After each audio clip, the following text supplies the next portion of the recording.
President Donald Trump shows his support for police and other law enforcement officers.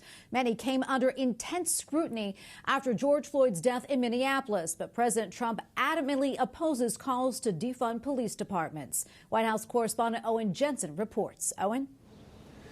Tracy, this past weekend, sadly and tragically, 2 officers in Texas lost their lives responding to a domestic call. Now, today, President Trump here at the White House held a roundtable emphasizing the critical role police officers have in society. At the White House, President Donald Trump holds a law enforcement roundtable. Reckless politicians have defamed our law enforcement heroes as the enemy. They call them the enemy. They actually go and say they're the enemy, and even call them an invading army. The president has made it clear where he stands on recent community efforts to take money away from police or defund them. My administration is pro-safety, pro-police, and anti-crime. Meanwhile, the coronavirus. Florida reports 15,299 new confirmed cases in a single day, a record. And while deaths from the virus have been rising, especially in the south and west, they are still well below the heights hit in April.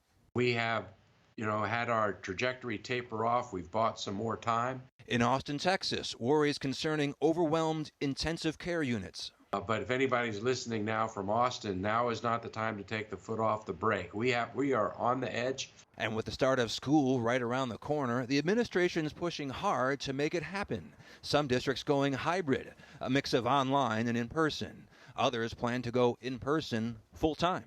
Kids need to be in school. They need to be learning. They need to be moving ahead. And earlier today at the White House, Press Secretary Kayleigh McEnany briefed reporters. We're surging personnel to Arizona, Texas, California.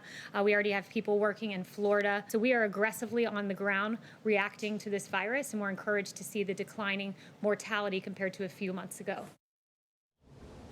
Back to that roundtable for a second. One church pastor there from a small town in Tennessee told President Trump his congregation gave each police officer in their town $1,000 to show their appreciation. One officer returned the money because he wanted to help pay an elderly gentleman's bills.